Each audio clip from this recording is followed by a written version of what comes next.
The Xavier Institute had seen its share of gods, monsters, and broken dreams, but tonight its grounds felt heavier than usual, as if the air itself carried the weight of something unspoken.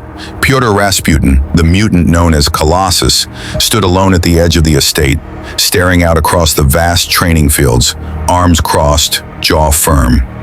He had felt something shift in the world, not a tremor in the earth, not a psychic warning, something deeper, personal, ancient, the kind of unease that only came when blood and memory converged. Charles Xavier had received the warning 3 days ago, a seismic anomaly in northern Canada where an ancient stone temple had erupted from the earth after centuries of silence. The readings weren't just geological, they were mystical, and more disturbingly, the temple bore symbols linked to Cyttorak, the dread entity that had empowered one of the X-Men's most dangerous adversaries, Juggernaut, Cain Marko, stepbrother of Charles Xavier, a living battering ram wrapped in crimson fury, irresistible when in motion, invincible when consumed by rage. But for Pyotr, Juggernaut was more than just a threat. He was once a comrade. During those turbulent years when Juggernaut joined the X-Men's reformed rosters, not out of ideology, but practicality, Pyotr had sparred with him, bled with him, and even broken bread beside him. They weren't friends, but they weren't enemies either. Not then, but things had changed. The readings from Canada weren't just mystical, they were destructive. Entire logging camps had been reduced to rubble. Forests had been flattened by an invisible force. And when satellite imagery finally confirmed the red glow of Cyttorak's energy surging within the storm clouds, there was no doubt. Juggernaut had returned, stronger than ever. And now, he was coming south, toward civilization, toward mutant kind. No one knew why. That's why Xavier had summoned Pyotr personally. "You are one of the few who can stop him, Pyotr," Charles had said. "But more importantly, you may be one of the few he might listen to." But Colossus wasn't so sure. 3 days later, the battlefield chose itself, not with fanfare or declaration, but with silent dread. The abandoned industrial zone on the outskirts of Montreal had once been a steel foundry. Appropriate, Colossus thought grimly, as he walked alone through the ruined gates. Everything here had been scorched, crushed, or flung aside like toys. Train cars twisted like metal ribbons. Concrete craters littered the ground, and in the heart of it all stood a mountain of red muscle and enchanted armor, the avatar of destruction himself, Juggernaut. Cain Marko looked different, larger, denser. His signature helmet now gleamed with pulsing runes, and the crimson energy of Cyttorak flared from beneath his skin like magma cracking through stone.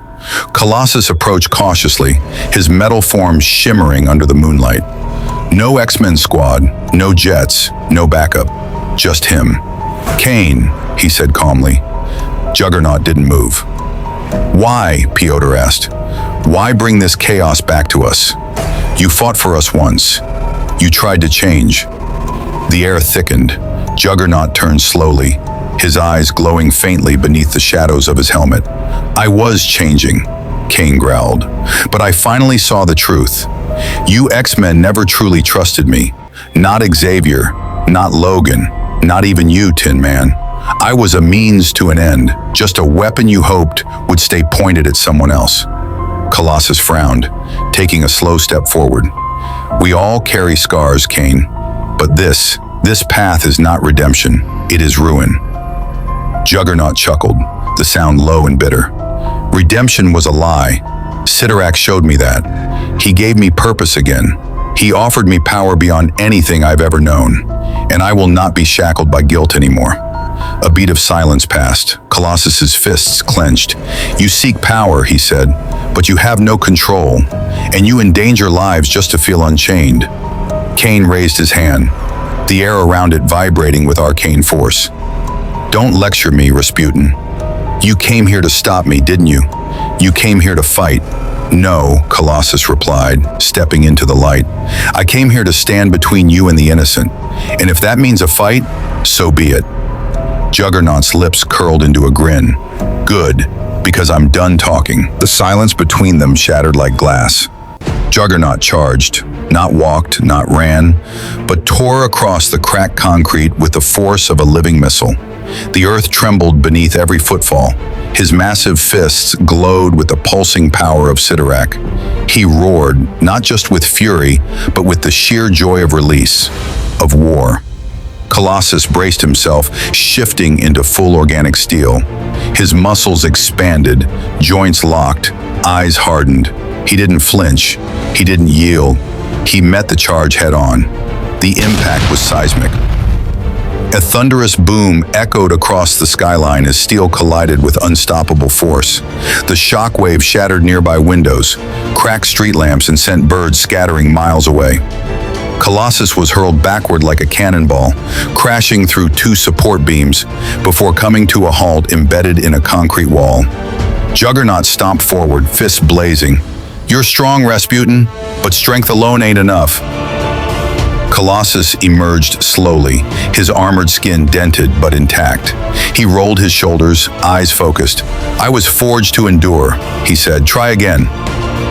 Juggernaut didn't hesitate. He unleashed a flurry of punches that turned the ground into rubble. Colossus dodged left, then blocked with a two-arm guard that sent sparks flying. He countered with a body shot, a steel-plated fist hammering into Juggernaut's side. The Crimson Titan grunted but didn't stagger. Colossus followed with a leaping uppercut that rocked Juggernaut's helmet. Juggernaut staggered back 2 steps, then stopped.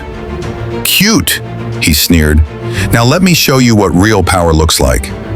He slammed his fists together, creating a pulse of mystical energy that flattened a 20-foot radius. Colossus was thrown off his feet, crashing into twisted metal. Flames erupted around them from ruptured pipes and fuel tanks, and through the smoke, Juggernaut advanced, slow, unstoppable, laughing. Colossus rose from the flames, his steel skin glowing red-hot from the heat. His breath came heavy, chest rising and falling, but his stance was unshaken. "You never stop," he said, voice grim, "but neither do I." He surged forward. This time, he didn't aim for brute force. He ducked low, twisted, drove a steel elbow into Juggernaut's knee, buckling the beast slightly. Then came a shoulder to the gut, not to overpower but to redirect. Juggernaut stumbled forward, momentum carrying him off balance. Colossus spun and leapt, launching off a broken crane, and came down hard with a hammering blow to the back of Juggernaut's neck. Boom. Juggernaut slammed face first into the ground, the earth splitting beneath him. But it wasn't enough. Juggernaut roared in fury, pushing up with one arm, shaking the ground. "I'm the avatar of Cyttorak. You can't stop." Colossus moved in with precise, brutal grace. He grabbed Juggernaut by the helmet and drove his knee into his face. Once, twice, 3 times. Then he ripped the helmet clean off, tossing it aside as sparks flew. Juggernaut's eyes went wide. He reached out, unstable now, vulnerable for the first time in the entire battle. And Colossus didn't hesitate. With all his strength, steel, heart, and conviction, he delivered one final punch directly to Cain Marko's exposed jaw. The sound was sickening. Juggernaut's body twisted midair before cratering into the ground. Stillness. For a moment, it seemed like he might rise again. But then, the energy around him dimmed. His breath slowed. He was out cold. Colossus stood tall over his fallen opponent, blood dripping from his mouth, armor scorched and battered. But he hadn't broken. Not today.